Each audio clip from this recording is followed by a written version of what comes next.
ሰላም የተወደዳችሁ የእግዚአብሔር ቤተሰቦች በእያላችሁበት ቦታ የእግዚአብሔር ሰላም ከእናንተ ጋር ይሁን። ዛሬም እግዚአብሔር በዚህ ሁኔታ እንድንገናኝ ጸጋንና ምሕረትን አብዝቶልናል። እናምናለን። በዚህ ደግሞ ድምፅ እንደምትባረኩ የእግዚአብሔር ስም የተባረከ ይሁን። ዛሬም እግዚአብሔር በልባችን ላይ የሞላውን ቃል ሼር እናደርጋቸዋለን። ርዕሳችን ደግሞ እረኛው ለሚበልጥ ለተሻለ ነገር ያደርገዋል በሚል ርዕስ ይሆናል። መዝሙር 23 ላይ ሁላችንም የምናውቀው የእግዚአብሔር ቃል አለን። እግዚአብሔር እረኛዬ ነው። ስለዚህ የሕዝቡ እረኛ እግዚአብሔር ነው።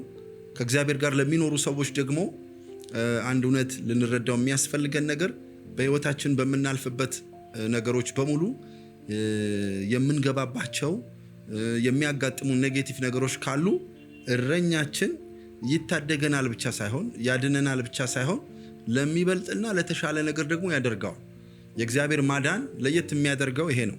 የሆነ ጭንቅ ውስጥ ሰይጣን እኛም በሕይወታችን ባደረግናቸው ነገር ውስጥ ልንገባ እንችላለን። እግዚአብሔር ግን ከዛ ማውጣት ብቻ ሳይሆን ለተሻለ ነገር ያበቃናል፣ ለሚበልጥ ነገር ያበቃናል ማለት ነው። የእግዚአብሔር ቃል ኤርምያስ 15:11 ላይ ሲናገር እግዚአብሔር እንዲህ ይላል፣ በእርግጥ ለበጎ ዓላማ እታደግሃለሁ፣ በመከራና በጭንቅ ጊዜ ጠላቶች ደጅ እንዲጠኑ በእውነት አደርግሃለሁ። በእርግጥ ለበጎ ዓላማ እታደግሃለሁ። ስለዚህ የእግዚአብሔር እኛን ከዓለም የእግዚአብሔር እኛን ከውድቀት የእግዚአብሔር እኛን ከማይመስል ነገር የሚታደገን ጅስት ለማዳን ብቻ አይደለም። ካዳንን በኋላ ደግሞ የሚበልጥ በረከትን ያንን የጭንቅ ጊዜውን የሚያስረሳ ሌላ በረከት ውስጥ እግዚአብሔር እንደሚያስገባን አሁን የምናልፍባቸው የህይወት ምዕራፎች አስጨናቂዎች የማይመስሉን ነገሮች በሙሉ እግዚአብሔር ከዛ ያድነናል፣ ይታደገናል። ግን ማዳንና መታደግ ብቻ ሳይሆን ለበለጠና ለተሻለ ነገር ደግሞ ያደርግልናል። ዳንኤል ምዕራፍ 6 ቁጥር 27 እና 28 በጣም የሚገርም እግዚአብሔር ቃል አለ። ያድናል አለ፣ ይታደጋል፣ በሰማይና በምድር ተአምራትን ድንቅን ይሰራል፣ ዳንኤልንም ከአንበሶች አፍ አድኖታል። ይህም ዳንኤል በዳሪዮስ መንግስት በፋርሳዊ በቂሮስ መንግስት ኑሮ ተቃናለት ይላል። በጣም በዚህ ክፍል ላይ ልናስተውለው የሚገባ ከአንበሳ አፍ ዳንኤልን ማዳን ብቻ ሳይሆን በሚኖርበት በዛ ዘመን ላይ ደግሞ ኑሮ ተቃናለት ይላል። ኢየሱስ ያድናል። ስለዚህ ያድናል፣ ይታደጋል፣ ደግሞ ኑሮ እንዲቃና ያደርጋል ማለት ነው። ኢየሱስ ክርስቶስ ያድናል። የኛ እረኛ ማዳን መታደግ ብቻ ሳይሆን ለተሻለ ለሚበልጥ ዓላማ የሚያደርግ አምላክ ነው።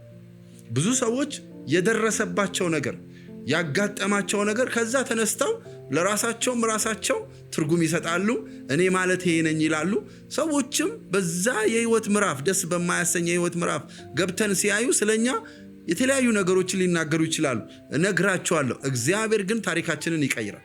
እግዚአብሔር ግን ህይወታችንን ይቀይራል። እንዲህ ይሄ ሰው ነው እንደዛ የነበረው ነገር እስከሚባል ድረስ እግዚአብሔር አስደናቂ ነገር በህይወታችን ላይ ማድረግ የሚችል አምላክ ነው ማለት ከማዳን ያለፈ ከዛ ነገር ከማውጣት ያለፈ ተአምራትን እግዚአብሔር በህይወታችን እንደሚሰራ ዛሬ ላበስራችሁ ልነግራችሁ እፈልጋለሁ። ሲድራቅ ሚሳቅ አብድናጎ ከእሳት የማጥፋት በላይ የእሳቱን ኃይል ከማጥፋት በላይ እግዚአብሔር ያዘጋጀላቸው የክብር ስፍራ አለ። እናንተ አለ ዮሴፍ ለክፉ አደረጋችሁት፣ እግዚአብሔር ግን ለበጎ ቀየረው። እግዚአብሔር ግን ለመልካም ቀየረው። አየ ከጉድጓድ ውስጥ ማዳን ብቻ ሳይሆን የእግዚአብሔር ዓላማ፣ ከእስር ቤት ማውጣት ብቻ ሳይሆን የእግዚአብሔር ዓላማ፣ ከዛም የሚበልጥ ቤተ መንግስት የማስገባት አጀንዳ እግዚአብሔር በዮሴፍ ህይወት ላይ ነበር። ዛሬ ምን ውስጥ እንዳላችሁ አላቅም። በምን አይነት ህይወት ውስጥ እየተመላለሳችሁ እንዳለ አላውቅም። አለቀልኝ አብቅቶልኛል በምትሉት በዛ ነገር ላይ እረኛችን እግዚአብሔር አልቆልኛል አብቅቶልኛል ከምንለው ነገር ያወጣናል፣ የበለጠ ክብር ውስጥ ደግሞ ያስገባናል። ይሄ ነው የኛ አምላክ። ይሄንን ነው በህይወታችን ሳታስበው ነፍሴ በከበረ ሰረገላ ላይ ተቀመጠች ይላል። አየ እሱ ፕላን ያደረገው አይደለም። ካልኩሌት አድርጎ መጨረሻ ላይ ይሄ የኔ ስፍራ ነው ያለው ስፍራ ሳይሆን አብ እረኛው አባቱ ያዘጋጀለት ስፍራ። ስለዚህ መውጣትን እንወጣለን፣ ወደ ከበረ ስፍራ ደግሞ እንደርሳለን። ኢየሱስ ያድናል። ኢሳይያስ 27 ቁጥር 3 ላይ እኔ እግዚአብሔር ጠባቂው ነኝ፣ ሁልጊዜ አጠጣዋለሁ፣ ማንም እንዳይጎዳው በሌሊትና በቀን እጠብቀዋለሁ። ስለዚህ እግዚአብሔር ጠባቂያችን ነው። እግዚአብሔር ባራኪያችን ነው። እግዚአብሔር ፕሮቫይደራችን ነው፣ አጠጤያችን፣ አቅራቢያችን ነው እግዚአብሔር። ስለዚህ እስከ መጨረሻው ጊዜ ድረስ እኛን የሚሸከም እኛን ወደ ክብር ስፍራ የሚያደርስ አምላክ አለን። እወጣዋለሁ እንዲህንን እሻገረዋለሁ እንዲህንን አልፈዋለሁ እንዲህንን የህይወት ምዕራፍ ያልፋል። ያ የውርደት ምዕራፍ ያልፋል። ያ የመረሳት ምዕራፍ ያልፋል። ያ የኪሳራ ምዕራፍ ያልፋል። ምንም አይነት ጉዳት በራሳችን ላይ ማድረስ የለብንም። ምንም አይነት በሽታ በራሳችን ላይ ከጭንቀት የተነሳ ማምጣት የለብንም። ያንን የትንቢት ስፍራችንን መተው የለብንም ወገኖቼ። ያልፋል። ከአንበሳ ጉድጓድ ከመጣል እናልፋለን። እሳት ውስጥ ከመጣል እናልፋለን። እስር ቤት ከመግባት እናልፋለን። የከበረ ፍጻሜን እግዚአብሔር አዘጋጅቶልናል። አምላካችን እግዚአብሔር ለበጎ መቀየር ብቻ ሳይሆን የተሻለ የሚበልጥ ክብር ውስጥ ያስገባናል። የመጀመሪያው እግዚአብሔር ለተሻለ ነገር እንደሚያዘጋጀን ለሚበልጥ ነገር እያዘጋጀን እንዳለ የተረዳ ሰው በህይወቱ ላይ ያንን ክብር ለመገናኘት እነዚህ መርሆችን መከተል አለበት። አንደኛው እምነት በጣም ወሳኝ ነው። አብርሃም ባዶ እያለ ነው አምላኩን ያመነው። ምንም ሳይኖር ባዶ እያለ ብቻ ሳይሆን ደግሞ ይስሐቅንም ከተሰጠው በኋላ አምላኩን አምኖታል። በእምነት ከእግዚአብሔር ጋር አብሮ ኖሯል። ፍጹም ሆኖ እንዲመላለስ እግዚአብሔር በሰጠው ትእዛዝ መሰረት ተመላልሷል። እግዚአብሔር መልካም አደረገለት። ዛሬም እነግራቸዋለሁ፣ በእግዚአብሔር ማመን የሚችል ሰው ካለ ከገባበት ከማንኛውም ወጥመድ ውስጥ አምላክ እረኛ እግዚአብሔር ሊያወጣ ይችላል። እሱ የታመነ አምላክ ነው። አይጥልም፣ አይረሳም። እያመንከው ከሆነ በእርግጥ እግዚአብሔር ይመጣል። በእርግጥ እግዚአብሔር ወደ ቤታችን ይመጣል። በእርግጥ እግዚአብሔር ወደ ህይወታችን ይመጣል። ታሪክን ይቀይራል። እመነው። ከየትኛውም ውስጥ ጌታ ማውጣት ይችላል፣ ማዳን ይችላል። በዳንኤል ጊዜ እንደተባለው ዛሬ እምላለሁ፣ እሱ ያድናል፣ ይታደጋል። እምነት ግን ከኛ ያስፈልጋል። ኢየሱስ ክርስቶስ ያድናል። እምነት በእግዚአብሔር ቃል ላይ መተማመን ነው። ሁኔታውን ሳይሆን ያለንበትን ሲቹዌሽን ሳይሆን የሚበልጥ እጅ አለ፣ እግዚአብሔር የተናገረኝ ቃል አለ ብሎ በቃሉ ላይ መደገፍ ነው። መጽሐፍ ቅዱስ ሲናገር እምነት ከመስማት ነው፣ መስማትም በእግዚአብሔር ቃል ነው ይለናል። ስለዚህ አሁን የማንናገረው የእግዚአብሔር ቃል የእውነት የተጻፈ እግዚአብሔር ነው። እግዚአብሔር ያድናል፣ እግዚአብሔር ይታደጋል። ይህንን ቃል ተደገፈው፣ እመነው። መጽሐፍ ቅዱስ ሲናገር የጌታን ስም የሚጠራ ይድናል ይላል። ማዳን ይችላል። ስሙን ጥራው፣ መውጣት ትችላል። እግዚአብሔር ተአምራት አድራጊ ነው።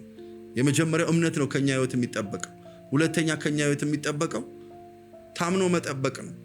ጠብቀው፣ እግዚአብሔር ጠብቀኝ ባለ ስፍራ ላይ ጠብቀው። የጠበቁ ሰዎች ወደ ክብር ገብተዋል። እግዚአብሔር ክብርን አሳይቷቸዋል።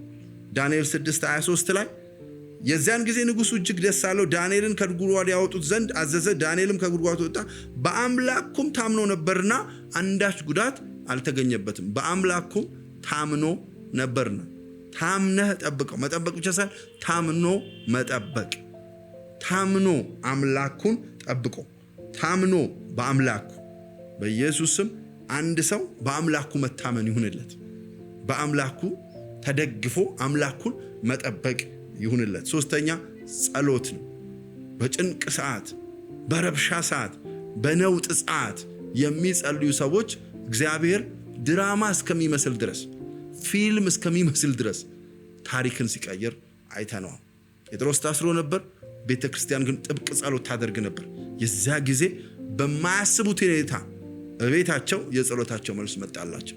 ዛሬም እነግራቸዋለሁ፣ ጥብቅ ጸሎት ለህይወታችን፣ ጥብቅ ጸሎት ለቤታችን፣ ጥብቅ ጸሎት ለቤተ ክርስቲያን፣ ጥብቅ ጸሎት ለአገር ከተደረገ እግዚአብሔር ተአምራት አድራጊ ነው። መልአኩን ላከ፣ የወይኑን ቤት ሰበረ፣ ጴጥሮስን ከዛ አወጣው፣ ወደ ጸላዮቹ ቤት አመጣ። ዛሬም የሚጸልይ ሰው ካለ ሞት አይቀድመንም፣ ጥፋት አይቀድመንም። ሰይጣን የደገሰው ድግስ በእኛ ህይወት ላይ አይሆንብንም። አጥብቆ መጸለይ ይሁንልን። የእግዚአብሔር ጸጋ ከሁላችሁ ጋር ይሁን። እመኑት፣ ታምናችሁ ጠብቁት፣ ጸልዩ። እግዚአብሔር ለተሻለ ክብር ነገሮቻችንን ይቀይርልናል። የእግዚአብሔር ጸጋ ከሁላችሁ ጋር ይሁን። እንወዳችኋለን። ተባረኩልን። ከተባረካችሁ ሰብስክራይብ አድርጉ፣ ሼር አድርጉት፣ ለብዙ ሰዎች እንዲደርሱ አብረን እናገልግል። የእግዚአብሔር ጸጋ ከሁላችሁ ጋር ይሁን። ተባረኩልን።